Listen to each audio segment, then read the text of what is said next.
Glória a Deus. Boa noite, meus irmãos, graça e paz. Abra suas Bíblias no livro de Isaías. Profeta Isaías, capítulo 9.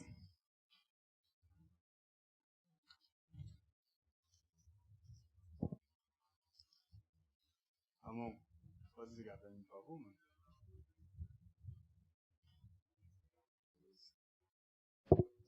Isaías, capítulo 9. A gente vai ler do 1 ao 7. Amém? Vamos ler então. Mas para a terra que estava aflita, não continuará a obscuridade. Deus, nos primeiros tempos, tornou desprezível a terra de Zebulon e a terra de Naphtali, mas nos últimos tornará glorioso o caminho do mar, além do Jordão, Galiléia dos gentios. O povo que andava em trevas viu grande luz, e aos que viviam na região da sombra da morte resplandeceu-lhes a luz. Tens multiplicado esse povo, a alegria lhe aumentaste. Alegram-se eles diante de ti, como se alegram na ceifa, e como exultam quando repartem os despojos. Porque tu quebraste o jugo que pesava sobre eles, a vara que lhes feria os ombros e o cetro do seu opressor, como no dia dos midianitas. Porque toda bota com que anda o guerreiro no tumulto da batalha e toda veste revolvida em sangue serão queimadas, servirão de pasto ao fogo. Porque um menino nos nasceu, um filho se nos deu, o governo está sobre os seus ombros, e o seu nome será Maravilhoso Conselheiro, Deus Forte, Pai da Eternidade, Príncipe da Paz, para que se aumente o seu governo, e venha paz sem fim sobre o trono de Davi e sobre o seu reino, para o estabelecer e o firmar mediante o juízo e a justiça. Desde agora e para sempre, o zelo do Senhor dos Exércitos fará isto. Glória a Deus. Vamos orar, meus irmãos? Feche seus olhos. Senhor, nosso Deus, nosso Pai, nós estamos reunidos aqui hoje, diante da sua presença, para te agradecer, Pai. Obrigado por esse dia, obrigado por esse tempo chuvoso, por mais que muitos de nós tenham sofrido com isso. Obrigado, meu Deus. Obrigado porque todas as coisas dependem de Ti, Pai. Nada depende de nós. Obrigado porque hoje nós podemos ter alegria, hoje nós podemos nos regozijar em Cristo. Obrigado por esse presente que o Senhor nos deu. Obrigado pela nossa salvação, Pai. Fala conosco hoje através da Sua palavra. Nos instrui segundo a Sua vontade, meu Deus. Que o Seu Santo Espírito possa iluminar nossa mente e possa nos conduzir segundo a Sua vontade, segundo os Seus caminhos, meu Deus. Quebranta o nosso coração, quebranta o nosso ego, Pai. Quebranta quem nós pensamos que nós somos e nos faz conforme a imagem de Cristo através da Sua palavra. É o que nós te pedimos hoje em nome de Jesus, meu Deus. Amém. Glória a Deus. Então, hoje a gente está já algumas quintas-feiras, pastor, fazendo esse estudo sobre alegria. E hoje, véspera da véspera de Natal, o que seria um motivo de maior alegria para nós do que a salvação das nossas almas em Cristo Jesus?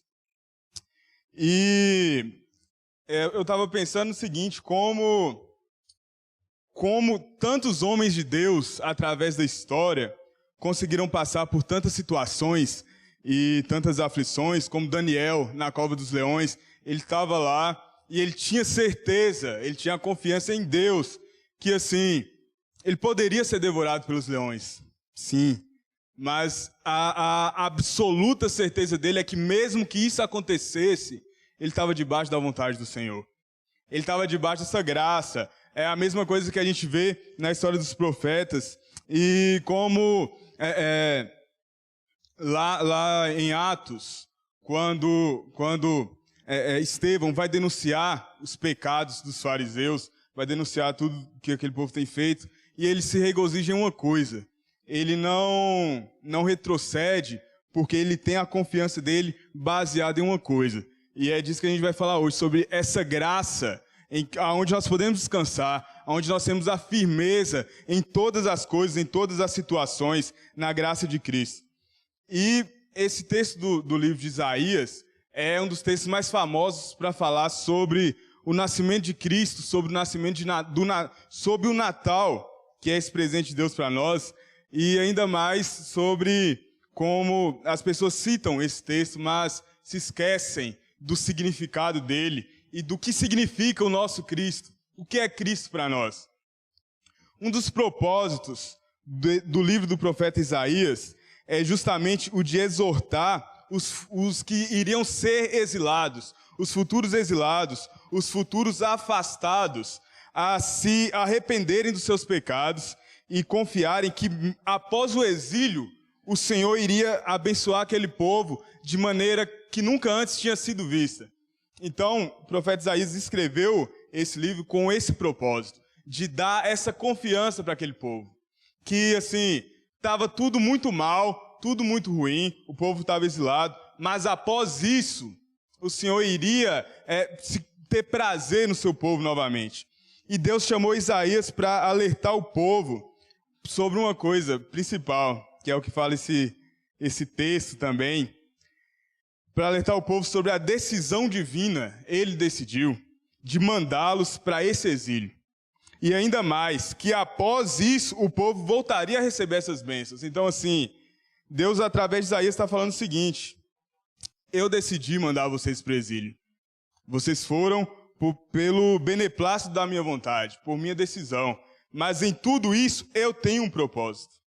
Eu tenho um propósito maior em todas essas coisas. E nós devemos dar graças a Deus, glórias a Deus por isso. Então, Israel tinha uma esperança no trono de Davi.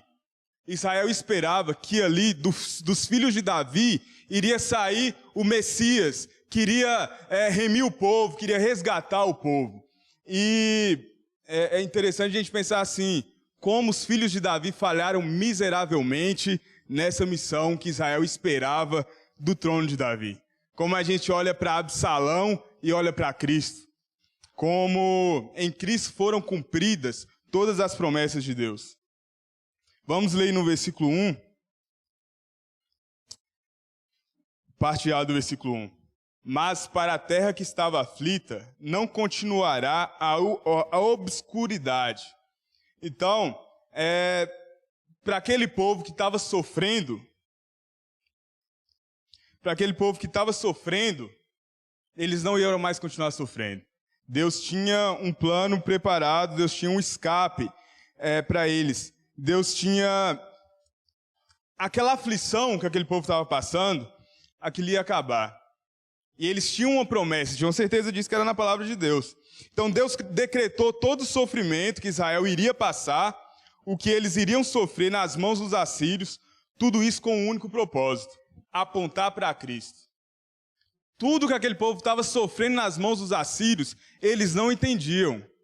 E essa profecia de Isaías vem falar disso. Assim, vocês estão sofrendo por isso e por isso e por isso. Porque um menino vai nascer. Tem uma promessa nisso. Vocês foram desobedientes e vocês estão sofrendo. Porém, essa aflição não será para sempre. Para a terra que estava aflita, não continuará a obscuridade. Deus, nos primeiros tempos, aí no versículo 1 ainda, Deus nos primeiros tempos tornou desprezível a terra de Zebulon e a terra de Naftali, mas nos últimos tornará glorioso o caminho do mar, além do Jordão, Galiléia dos gentios. Então os primeiros tempos fala disso, fala do passado, fala sobre o julgamento de Deus sobre esse povo, sobre o que esse povo estava passando. E os últimos tempos fala do futuro, sobre a salvação que viria em Cristo. Então, tudo vai acontecendo de maneira que vai apontando para Cristo, vai apontando para a pessoa de Cristo. Vamos abrir em Mateus, livro de Mateus, capítulo 4, versículo 12.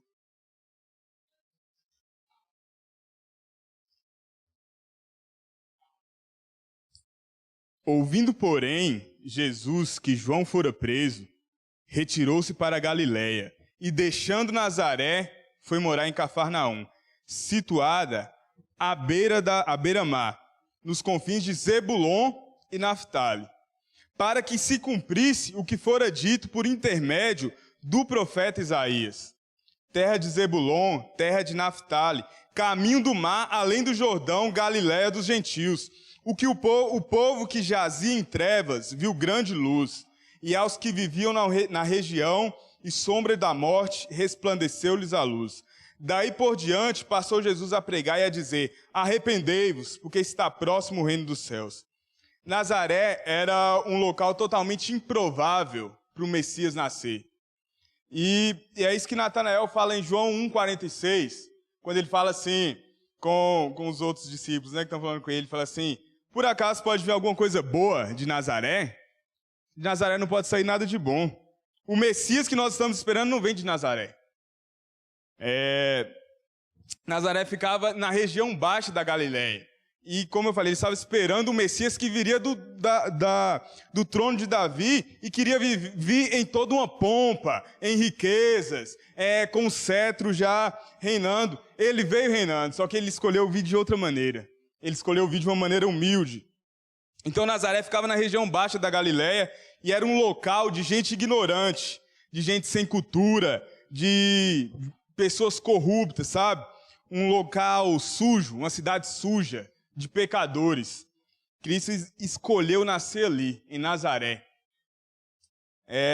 Até lembra a gente um lugar, né? Que é o nosso coração, um lugar desprezível, um local onde as pessoas olham e falam assim: daí não pode sair nada de bom. Mas Cristo escolheu nascer nesse lugar, para que o nome de Deus fosse sobremaneira glorificado. E o povo da Judéia considerava os galileus inferiores pela região que eles moravam. Natanael era um galileu, e os galileus consideravam os nazarenos mais inferiores ainda. E é uma onda de preconceito gigantesca. E isso nos lembra o quanto nós somos preconceituosos com muitas coisas. O quanto a gente às vezes olha e fala assim: não, daqui não pode sair nada de bom, porque eu estou esperando a promessa de outro lugar. Mas Deus, em sua imensa bondade, em seu imenso favor, Ele escolhe trazer a salvação, Ele escolhe trazer tudo o que Ele quer fazer a partir dessas coisas, essas coisas desprezíveis, dessas coisas em que nós não damos valor, como está em 1 Coríntios 1,27. Deus tem prazer em usar as coisas comuns, frágeis e improváveis para confundir os sábios e poderosos. Em Mateus 4,17, Jesus começa a pregar falando o seguinte: daí por diante passou Jesus a pregar e a dizer: arrependei-vos, porque está próximo o reino dos céus. E é maravilhoso como ele já começa o ministério dele dessa maneira. E assim, como é que vai resplandecer essa luz? Olha só, o 16. O povo que jazia em trevas viu grande luz. E quando eles viram essa grande luz, essa luz dizia uma coisa para eles: arrependam-se, é chegado o reino dos céus. Essa luz, quando ela se manifesta, é isso que ela diz para nós, todos nós que estamos aqui hoje, pecadores. Arrependam-se, se arrependa, é chegado o reino dos céus. O reino dos céus está próximo. E vamos voltando lá em Isaías. Isaías 9, versículo 3.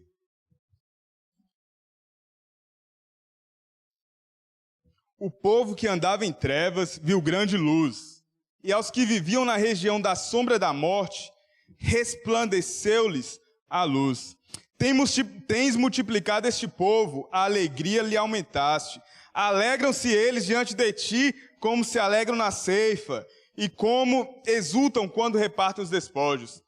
Essa alegria que o povo vem a ver, vem a sentir após esse menino nascer. Essa deve ser a nossa alegria. Uma alegria indizível, como está em 1 Pedro. 1 Pedro, capítulo 1, versículo 6. Uma alegria indizível. Uma alegria sem precedentes. E tem para mim o mais maravilhoso dessa alegria é que não é uma alegria forçada. Não é uma alegria que você vai acordar de manhã, vai ficar com um sorriso e vai passar o dia todo com um sorriso estampado. 1 Pedro 1,6.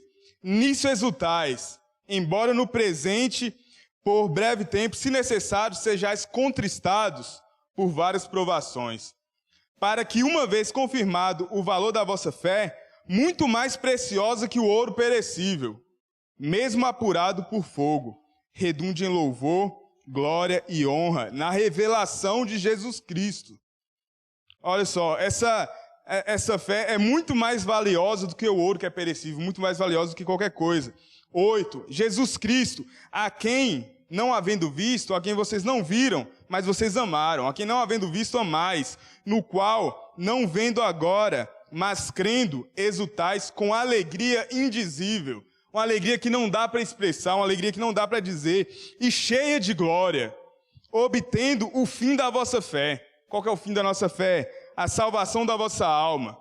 Foi a respeito dessa salvação que os profetas indagaram e inquiriram. Era disso que os profetas estavam falando, dessa salvação, os quais profetizaram acerca da graça a vós outros destinada.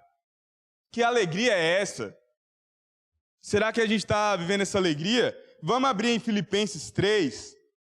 A gente, toda quinta, declama Filipenses 4:4, onde Paulo fala, se alegrem, outra vez se alegrem. E em Filipenses 3 é a primeira vez que ele fala sobre se alegrar. Filipenses 3:1. Quanto ao mais, irmãos meus, alegrai-vos no Senhor. A mim não me desgosta e é segurança para vós outros que eu escreva as mesmas coisas. Então ele já tinha falado para se alegrar, e ele fala de novo, outra vez, alegrai-vos no Senhor. Eu não tenho problema nenhum em escrever isso aqui de novo, porque eu quero que vocês se alegrem. Paulo não está falando aqui de apenas um sentimento que nos faz sorrir. Como eu falei, não é aquele negócio de ficar, acordar de manhã com um sorriso, passar o dia todo com um sorriso. Isso é falsidade, irmãos. Isso não é uma alegria indizível. Você ficar gargalhando, simplesmente cheio de problemas, isso é hipocrisia. Não é disso que Paulo está falando. Ele não está ordenando os filipenses a se alegrarem de maneira forçada para demonstrar essa alegria da salvação. E ele também não está falando com os filipenses que a tristeza e o desânimo sejam entendidos no meio deles como pecado. Tristeza e desânimo não é pecado. Você pode ficar triste. O que Paulo está falando aqui, nessa carta aos Filipenses, é muito mais do que isso. É muito mais do que um sentimento. Se fosse isso, o próprio Cristo teria pecado em Lucas 19:41. O que Paulo está falando aos Filipenses é o seguinte, irmãos, nós temos uma esperança. Nós temos uma esperança em Cristo. Então vocês estão passando por aflições. Está chovendo, sua casa está caindo. Mas nós temos uma esperança. Nossa esperança não é aqui. Nós estamos doentes, nós estamos tristes com várias situações, com várias aflições, mas não é para cá. A nossa alegria está no além, está no depois. A nossa prioridade é nos céus, é em Cristo Jesus. Vamos ler aí Filipenses, ainda no capítulo 3, versículo 8.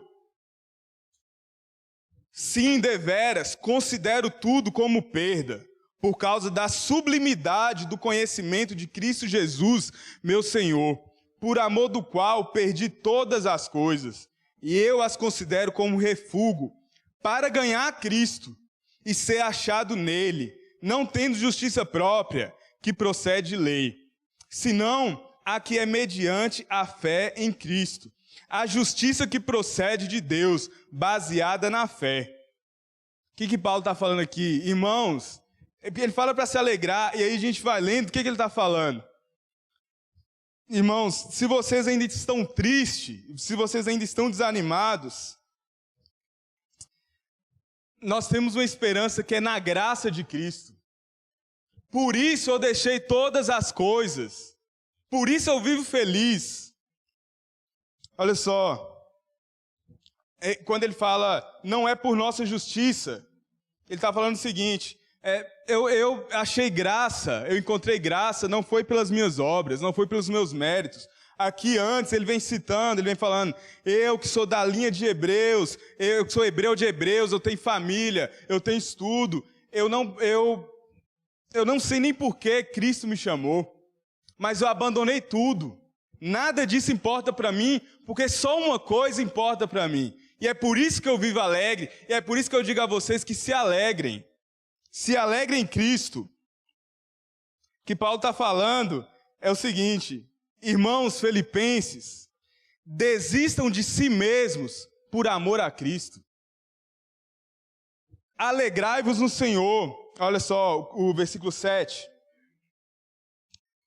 Mas o que para mim era lucro, isso considerei perda por causa de Cristo. E ele fala no 3, lá no início. Quanto mais, irmãos meus, alegrai-vos em quem? No Senhor. Não é uma alegria simplesmente. Não é uma felicidade instantânea. Estou rindo à toa. É muito mais do que isso. Alegrai-vos no Senhor. Vocês ainda se entristecem porque os seus olhos estão em si mesmos. Vocês querem salvar a si mesmos. Vocês ainda se entristecem porque vocês estão olhando para a sua justiça própria. Vocês não se alegram em si mesmos, vocês se alegram no Senhor. É só nele a nossa esperança, ele é a nossa herança, é nele que nós nos regozijamos. E aí o que Paulo está falando é sobre isso, sobre regozijo, sobre mais do que alegria, é uma alegria indizível, é uma felicidade que não dá para comparar com as coisas dessa vida. É uma felicidade que só vai ser plena e completa no porvir. E é isso que ele está falando. Entendam a obra da graça de Deus e assim terão alegria. Ele está falando de graça. Ele está falando sobre justificação. Sobre o quanto nós estamos cansados, porque nós estamos nos justificando. Porque nós queremos viver pelas nossas obras. E é tentador viver pelas nossas obras.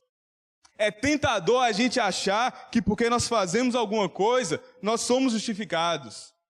E é isso que ele está falando. Vocês estão cansados, vocês estão tristes, porque vocês estão focados aqui, em vocês. Alegrem-se no Senhor.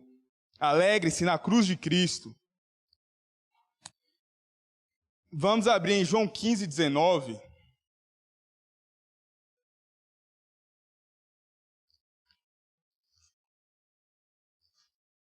Livro de João, capítulo 15, versículo 19.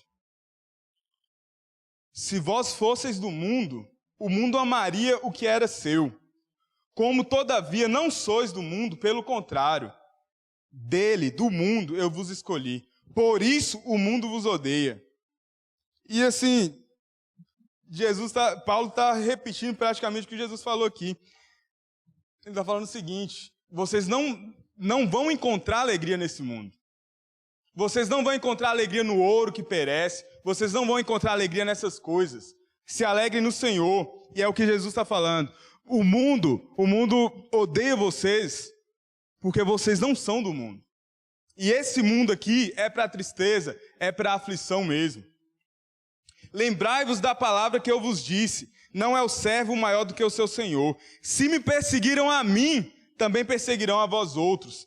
Se guardaram a minha palavra, também guardarão a vossa. Tudo isso, porém, vos farão por causa do meu nome, porquanto não conhecem aquele que me enviou. Se eu não viera, nem lhes houvera falado, pecado não teriam. Vocês lembram que eu falei sobre a luz? A luz, ela se manifesta, e aí ela expõe todo o pecado. E aí o que Jesus está falando, se eu não tivesse vindo, nem pecado vocês saberiam que teriam, eles não saberiam. Mas agora não tem desculpa do seu pecado. E é por isso que eles odeiam. Porque não tem desculpa do pecado. Nós não temos desculpa perante Cristo. Nós não temos desculpa perante a cruz de Cristo. Então, continuando, Paulo está falando isso. Se alegrem no Senhor, se alegrem na graça de Deus, se alegrem porque Ele vos escolheu. Versículo 19 de novo. Se vós fosseis do mundo, o mundo amaria o que era seu. Como, todavia, não sois, pelo contrário, dele vos escolhi. Por isso o mundo vos odeia. E Deus nos escolheu. Ele nos chamou. E Ele nos escolhe apesar de nós. Ele nos escolhe apesar do que nós podemos fazer, apesar dos nossos erros. E não porque nós fazemos alguma coisa, não por causa de alguma coisa em nós. Nenhum de nós jamais escolheria a Deus. Nenhum de nós jamais escolheria a Cristo se isso não fosse resultado do que Ele fez em nós. Como lá em Efésios 2 fala, quando nós estávamos mortos em nossos delitos e pecados, Ele ainda nos amou antes de tudo. Antes do nosso pecado. Sem isso, nós iríamos continuar fugindo, nos justificando, escondendo do Pai e tentando encobrir os nossos pecados. E a nossa vergonha, os nossos erros. O nosso jugo, ele é tão pesado que o nosso orgulho nos faz desejar nos justificar. Por vezes e vezes, todas as vezes que nós erramos, qual que é a nossa saída? É a justificativa. É falar, não, eu errei, Deus, eu errei mesmo. Mas eu errei foi por isso. Eu tenho uma meia-culpa, né? A gente tenta fazer uma negociação com Deus, assim. Eu errei, mas eu poderia não ter errado. Em Efésios 1, 4, 5. Assim como nos escolheu nele, antes da fundação do mundo, para sermos santos e irrepreensíveis perante ele e em amor. Nos predestinou para ele, para a adoção de filhos por meio de Jesus Cristo, segundo o beneplácito da sua vontade, segundo o conselho da sua vontade, segundo o que ele mesmo decidiu, segundo o que ele quis fazer. E essa é a razão pela qual nós nos tornamos filhos de Deus. Não é porque nós oramos muito ou porque nós oramos pouco, não é porque nós fazemos coisas boas ou coisas más. É porque Ele nos escolheu sem nenhum precedente.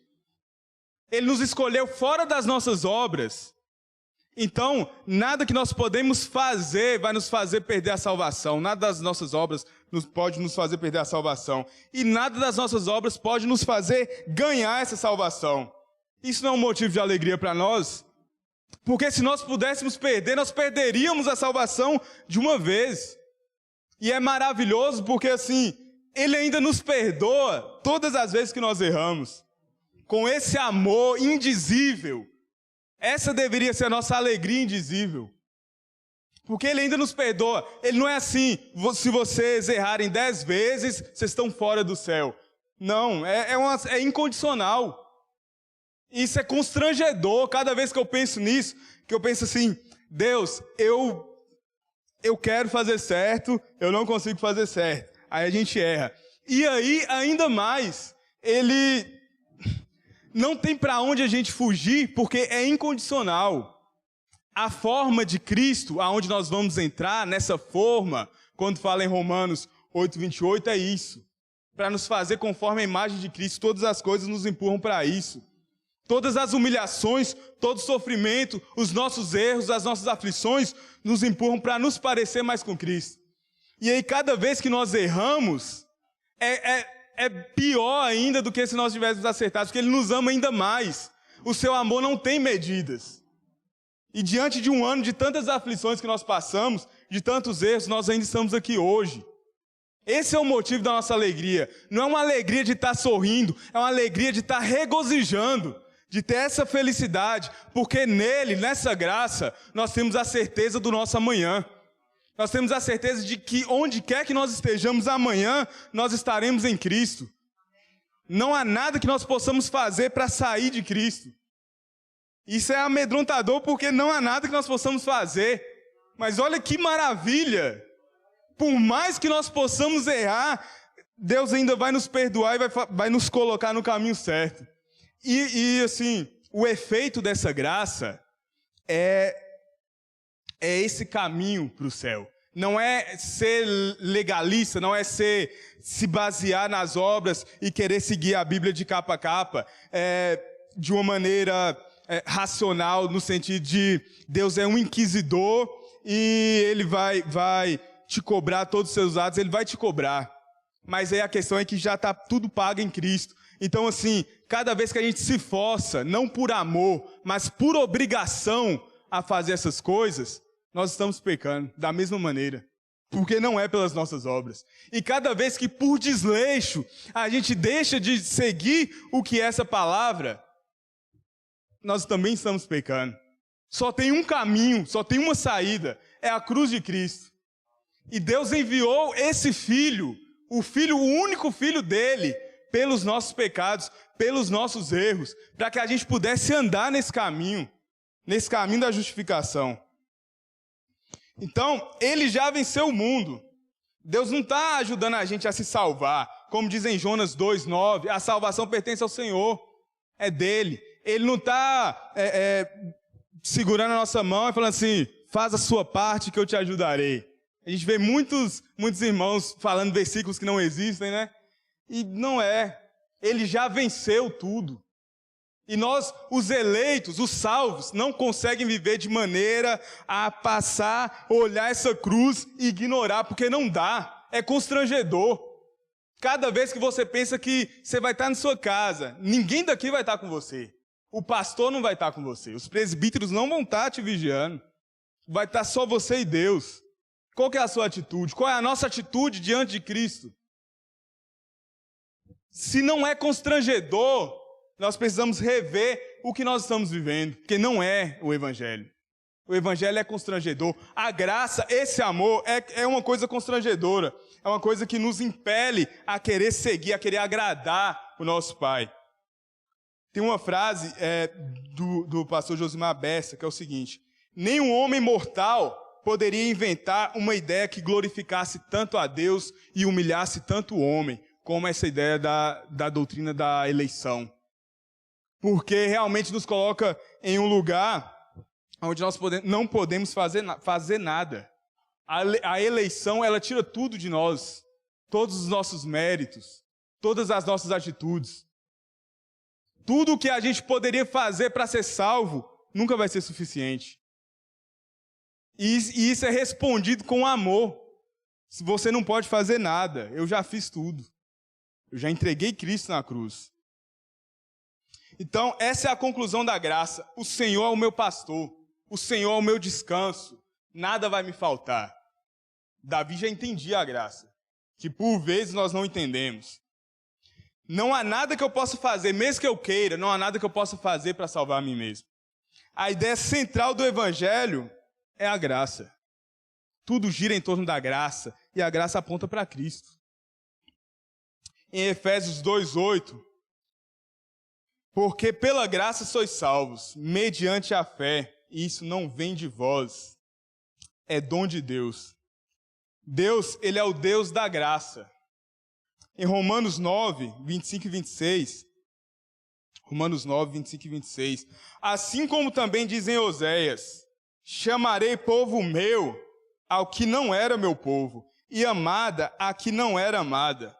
26, e no lugar em que se lhes disse, vós não sois meu povo, ali mesmo serão chamados filhos do Deus vivo.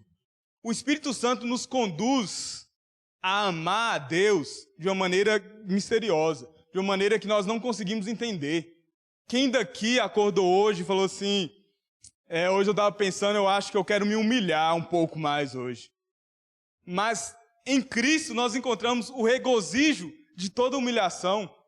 Em Cristo nós encontramos o regozijo de tudo que nós passamos, de toda aflição. De uma maneira misteriosa, Deus vai mostrando para a gente, dia após dia, o que é Cristo. E o Espírito Santo vai abrindo os nossos olhos. E nós vamos sendo conduzidos a amar o Pai. João capítulo 10, versículo 14.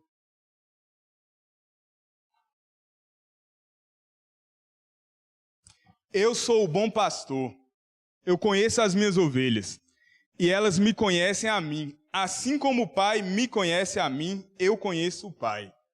E dou a minha vida pelas ovelhas. Ainda tenho outras ovelhas, não deixe aprisco, a mim me convém conduzi-las. Convém a ele, irmãos. Elas ouvirão a minha voz, então haverá um rebanho e um pastor. Por isso o Pai me ama, porque eu dou a minha vida para a reassumir. Ninguém a tira de mim, pelo contrário, eu espontaneamente a dou. Tenho autoridade para entregar e também para reavê-la. Este mandato recebi do meu Pai. Tudo provém de Cristo e tudo aponta para Cristo novamente. Ele é o nosso bom pastor. Então, não se procura saber, você não vai abrir uma investigação para saber se você é um eleito. Você quer saber se você é um eleito? Você crê em Cristo? Você se regozija somente em Cristo? O seu deleite está em fazer a vontade de Deus? Acima de toda aflição e todo sofrimento, se precisar ir para a cruz, se Deus te conduzir a isso, tudo o que está acontecendo nos nossos dias, essas coisas desesperadoras, nós estamos nos regozijando nele, Será que nós somos eleitos? Quando nós somos injustiçados, nós nos regozijamos nele. Quando nós somos humilhados e quando nós erramos, nós nos humilhamos, porque nós entendemos que isso vai glorificar o nosso Pai. Quando nós pecamos, nós temos em nós a imagem de Cristo, nós temos prazer em fazer o que é a vontade de Deus. Isso é que vai te dizer se você é um eleito. Não tem nada mais no mundo. O Espírito vai testificar com o seu Espírito. Nós não devemos olhar para as nossas obras, para o nosso sucesso ou para o nosso fracasso. Jamais nós devemos olhar para o que nós achamos, que nós pensamos que nós somos. Mas é o que Cristo diz que nós somos. Porque cada vez que nós olhamos para nós, nós temos um ângulo errado. A gente tem uma medida errada, porque a nossa medida é errada. Nossa medida é pecaminosa. E cada vez que nós olhamos para as nossas obras e para os nossos erros, a gente acaba tropeçando mais uma vez. E é um erro sobre outro erro. O problema é que nós não cremos realmente e totalmente que Deus poderia nos enviar para o inferno. A gente não tem a gente não consegue aceitar a ideia de que se Ele quisesse, Ele poderia nos enviar para o inferno. Porque o que nós merecemos é o inferno. Nós não temos medo de desagradar o nosso Pai e de fazer a nossa vontade, porque nós não acreditamos de fato nisso. Eu quero te convidar hoje a pensar nisso. Se Ele quisesse, Ele poderia nos enviar para o inferno. Mas Ele escolheu não enviar. O seu Filho sofreu o que era o inferno, o seu Filho sofreu toda a aflição que era para ser nossa. Toda a aflição dos nossos erros e dos nossos pecados. Deus quis assim. Ele escolheu assim. E cada vez que nós pensamos nisso, nós nos regozijamos nisso. Porque não é pelas nossas obras. E não é pelo que nós somos ou que nós fazemos. A nossa fé, por vezes, ela é uma fé inconsistente. Porque se você acredita que Ele poderia te enviar para o inferno, você está disposto a passar qualquer coisa.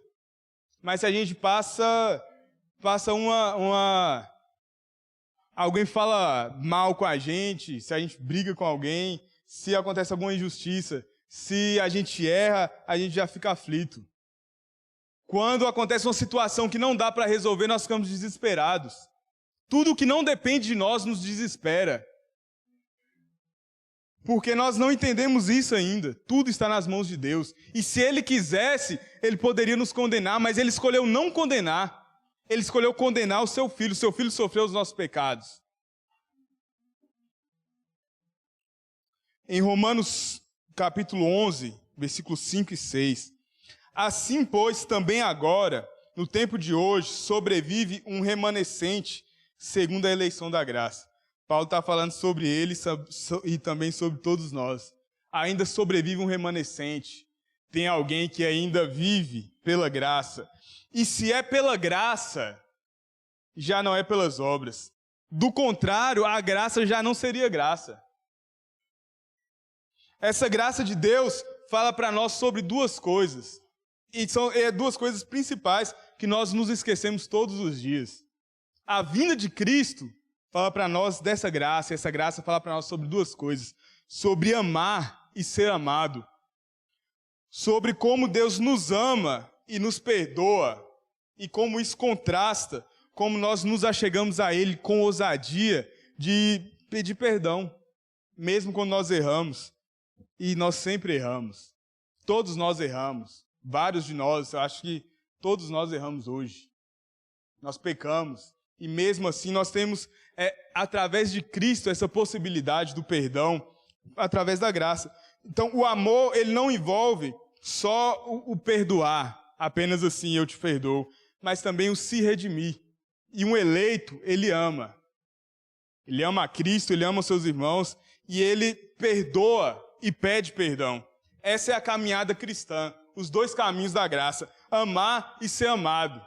Perdoar e ser perdoado, porque todos nós somos falhos. E todos nós, dia após dia, devemos caminhar segundo isso. Saber pedir perdão, nos humilhar quando nós estamos errados. E ainda mais, saber perdoar. Porque Cristo nos amou primeiro. Vamos abrir no Salmo 51.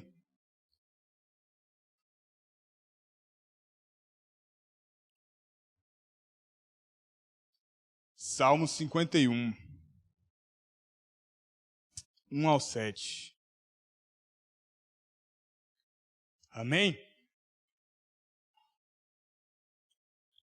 Compadece-te de mim, ó Deus, segundo a tua benignidade, e segundo a multidão das tuas misericórdias, apaga as minhas transgressões.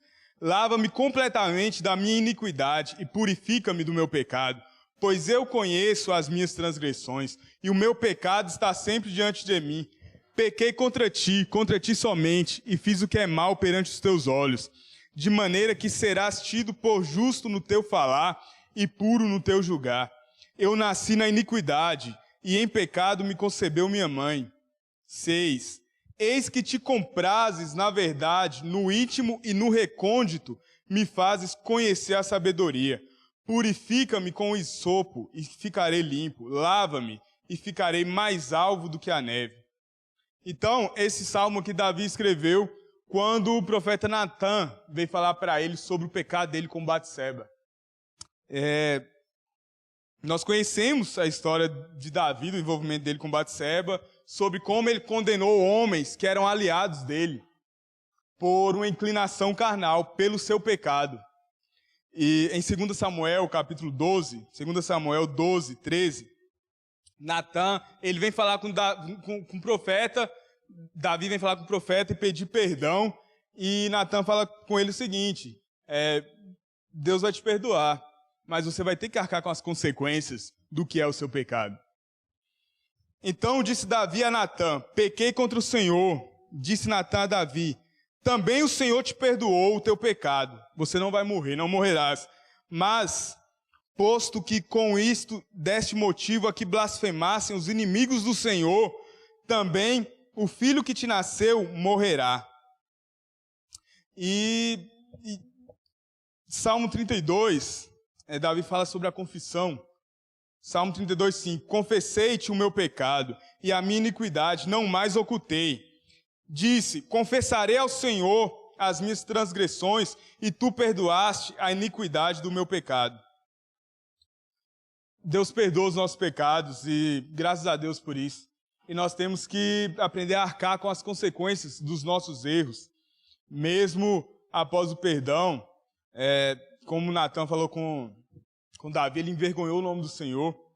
E no Salmo 3, a gente vê a consequência disso, quando Absalão, o filho de Davi, tenta tomar o trono do rei. Salmo 3, Senhor, como tem crescido o número dos meus adversários. São numerosos os que se levantam contra mim, são muitos os que dizem de mim, não há em Deus salvação para ele. Porém, tu, Senhor, és meu escudo, és a minha glória e o que exaltas a minha cabeça. Com a minha voz clamo ao Senhor e ele do seu santo monte me responde. Deito-me e pego no sono, acordo, porque o Senhor me sustenta. Não tenho medo de milhares do povo que tomam posição contra mim de todos os lados. Levanta-te, Senhor, salva-me, Deus meu, pois feres nos queixos a todos os inimigos e aos ímpios quebras os dentes. Do Senhor é a salvação, e sobre o teu povo a tua bênção.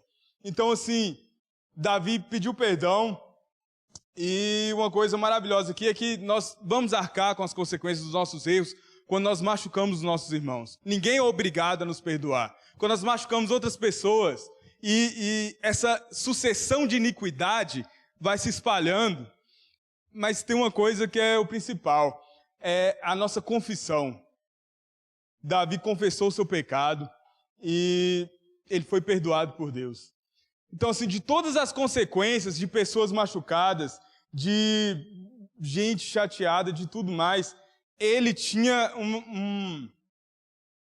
um regozijo nessa graça de Deus. Sabe quando Paulo fala com Timóteo, em 2 Timóteo 2, pois você, filho meu, se fortifica na graça. Ele tá falando sobre ser abandonado, e aí depois ele fala assim, se fortifica na graça. As pessoas vão falar, mas agora você está em Cristo, Em Deus você é justificado. Então, acerta as suas contas com Deus. Ele vai cuidar do restante. Ele vai cuidar de todas as coisas. Nós, como eleitos, como salvos, como cristãos, precisamos nos confessar hoje, urgentemente a Deus, os nossos pecados. E após isso, ir buscar reconciliação com quem nós temos machucado. Mas, acima de tudo, o nosso pecado é primeiro contra Deus. Nós precisamos desse perdão, nós precisamos fazer as pazes com Deus. Porque tudo tem consequências. Voltando lá no texto de Isaías 9, versículo 6. Porque um menino nos nasceu, um filho se nos deu. Olha só, em João 18, Pilatos vai interrogar Jesus. E ele fala o seguinte, João 18, 37. Então lhe disse Pilatos, logo tu és rei? Respondeu Jesus, tu dizes que sou rei. Eu para isso nasci. E para isso eu vim ao mundo, a fim de dar testemunho da verdade. Todo aquele que é da verdade ouve a minha voz. Então, um filho se nos deu, ele se entregou a nós mesmos, como sacrifício pelos nossos pecados. Ele nos deu como presente. O próprio Deus entregou o seu filho, ele se nos deu, ele nos presenteou com ele mesmo. Com a glória dele, com a misericórdia dele, com o perdão dele. E é isso que Jesus fala com Pilatos, eu vim para isso. Quando Jesus se encontra com Zaqueu, ele fala assim, Zaqueu, desce da árvore porque hoje me convém repousar na sua casa. No original ele fala com Zaqueu assim, Zaqueu, eu vim para isso, é isso que me compete. Tudo que aconteceu nos séculos foi para isso, é isso que ele está falando com Pilatos. Eu vim para morrer, eu me dei, o Pai me entregou para isso. Eu estou me doando aqui para morrer. Tudo que aconteceu desde a fundação dos séculos é para isso que está acontecendo aqui hoje. É para nós termos essa oportunidade, essa possibilidade de pedir perdão ao Pai, de pedir perdão pelos nossos pecados e ter esse regozijo da salvação, como Davi fala, renova em mim, Pai, a alegria da salvação. Então, olha só, no versículo 6 ainda, porque o menino nos nasceu, um filho se nos deu, o governo está sobre os seus ombros, e o seu nome será maravilhoso conselheiro. Ele é ele que nos guia e nos direciona, como estrategista, ele vai orquestrando as nossas vidas, como um maravilhoso conselheiro, na nossa guerra contra o pecado. Ele vai orquestrando, direcionando em todas as coisas, em todas as situações. Ele veio para isso. Ele veio para nos livrar da morte. Ele veio para nos dar a vida eterna. Ele é o Deus forte, o Pai da eternidade, o príncipe da paz. Em quem nós podemos nos regozijar, se não nele? Em que nós podemos ter alegria, se não em Cristo? E se a nossa alegria não está nisso, por que não está? Será que o nosso pecado não nos incomoda? Por que nós vivemos tão preocupados em ser Deus? Em querer fazer a nossa vontade e fazer o que nós achamos que nos compete? É isso que Paulo fala, alegrai-vos no Senhor. Tenha a sua alegria na vontade do Senhor, em todas as aflições. Amém, glória a Deus. Não é estar trincado com um sorrisão estampado e sorrindo, é ter a felicidade, a alegria da salvação, o regozijo em toda e em qualquer situação. 7. Para que se aumente, Isaías 9, 7. Para que se aumente o seu governo e venha paz sem fim sobre o trono de Davi e sobre o seu reino. Todos os filhos de Davi tentaram fazer alguma coisa, mas só Cristo cumpriu nele. Só Cristo cumpriu tudo o que nós precisávamos. Cristo é o suficiente para nós em todas as situações. Em tudo que nós estamos passando hoje, Cristo é suficiente. E amanhã, em toda aflição, Cristo vai ser suficiente. Mesmo que nós sejamos desprezados, mesmo que nós sejamos humilhados, Cristo vai ser suficiente. Mesmo que as pessoas não sejam suficientes, somente Cristo. Esse é o grito da reforma, solos Cristos, e todos os outros solas estão engavetados dentro dos solos Cristo, somente Cristo. Tudo aponta para Cristo, e Cristo deve ser o suficiente na vida do eleito. Essa é a nossa alegria, para que se aumente o seu governo e venha paz sem fim sobre o trono de Davi e sobre o seu reino, para estabelecer e o firmar mediante o juízo e a justiça, desde agora e para sempre. Para sempre, irmãos. Não é até amanhã que Cristo vai ser o suficiente e a graça dele vai continuar valendo nas nossas vidas. É para sempre. O zelo do Senhor dos Exércitos fará isto. O próprio Senhor dos Exércitos, o Deus de todas as coisas, ele vai cuidar disso e vai garantir que seja para sempre. Vamos abrir em 1 Coríntios. 1 Coríntios 13. O zelo do Senhor dos Exércitos fará isso. Ele vai garantir que seja para sempre esse regozijo. Ele vai garantir que seja para sempre essa garantia do perdão. Essa garantia de poder voltar atrás. Essa garantia em todas as nossas transgressões do amor indizível e da alegria indizível. 1 Coríntios 13, versículo 8. O amor jamais acaba, mas havendo profecias, desaparecerão. Havendo línguas, cessarão. Havendo ciência, passará. Porque em parte conhecemos e em parte profetizamos. Quando, porém, vier o que é perfeito, então o que é em parte, o que nós vivemos aqui em parte, será aniquilado. Quando o Cristo perfeito vier com a sua justiça, o que nós vivemos aqui dia após dia será aniquilado. Quando eu era menino, falava como menino, sentia como menino, pensava como menino. Quando cheguei a ser homem, eu desisti das coisas próprias de menino. 12. Porque agora vemos como um espelho, obscuramente. Então veremos face a face. Veremos face a face a Cristo. Agora conheço em parte. Nós ainda não conhecemos como todo, conhecemos em parte. Agora conheço em parte. Então conhecerei na glória, como também eu sou conhecido. Nós iremos conhecer como Ele nos conhece hoje, no recôndito da nossa alma, nos nossos pecados e também nos nossos arrependimentos. Agora, pois, permanecem a fé, a esperança e o amor. Estes três, porém, o maior destes é o amor. Nós continuamos caminhando aqui na fé, na esperança e no amor. É isso que Ele tem garantido para nós, os eleitos. A fé que Ele nos deu como presente. Mas vai chegar um dia, irmãos, que nós não vamos mais precisar ter fé. Nós não vamos mais precisar ter esperança. Nós não vamos esperar mais. Nós vamos estar face a face com Cristo. E aí será somente o amor daquele que nos amou sobre todas as coisas. Será viver em plenitude a sua verdade. Se coloque de pé. Vamos orar ao Pai nesse momento.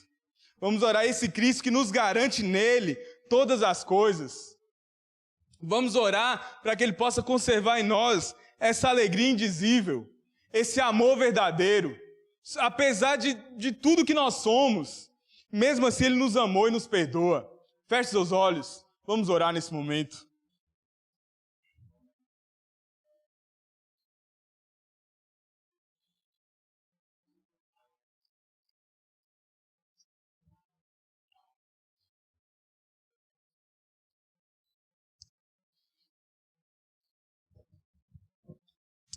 Oh, meu Deus, obrigado, Pai. Obrigado pela sua graça nas nossas vidas. Obrigado porque o Senhor tem misericórdia de nós, Pai. Obrigado porque o Senhor preparou esse momento para nós hoje. Obrigado porque sobre todas as coisas nós podemos confiar em Ti, meu Deus. Obrigado, Pai, porque nós podemos viver um amor verdadeiro. Nós podemos desfrutar do amor de Cristo. Obrigado pela fé que o Senhor nos deu como presente e por essa esperança, Pai, que nós temos em Cristo, no Seu Filho. Obrigado, meu Deus, porque o Senhor ainda nos aceita de volta mesmo quando nós erramos. Obrigado porque o Senhor nos mantém no caminho verdadeiro e fiel, apesar de todas as coisas, meu Deus. Obrigado porque o Senhor tem cuidado de nós, Pai. Nos perdoa pelos nossos erros, nos perdoa pelos nossos pecados, nos perdoa pela nossa maldade, Pai. Nos perdoa porque nós somos pecadores, nós somos ruins. Renova em nós, Pai, a alegria da Sua salvação, que a partir de hoje nós não vamos ter uma vida forçada de alegria, mas uma vida de plenitude na alegria do Seu Santo Espírito, meu Deus. É o que nós te pedimos, Pai, em nome de Jesus, nos conduz segundo a Sua santa vontade, nos conduz segundo o Seu querer, Pai. Obrigado, meu Deus. Obrigado porque o Senhor é santo. Obrigado porque o Senhor não olha para nós como nós somos, mas o Senhor olha para nós através de Cristo, através da cruz de Cristo. Obrigado, meu Deus. Nós te louvamos e te agradecemos, meu Deus, pelo seu amor que é indizível e por essa alegria que o Senhor nos garante através da sua graça. Obrigado porque nós não podemos fugir da sua graça, Pai. Porque a sua graça está presente em todos os momentos da nossa vida. E o Senhor continua nos conduzindo em amor. Obrigado, Pai, nós não merecemos, mas o Senhor continua cuidando de nós. Glória seja seu nome, Pai, nos leva, nos conduz a glorificar o seu nome, a te adorar em verdade, em espírito e em verdade, a sermos agentes do seu reino aqui nessa terra. Porque o Senhor nos deu esse menino como presente. E a partir de amanhã, Pai, que nós possamos entender o real sentido do que é esse presente, o real sentido da graça. Obrigado, meu Deus.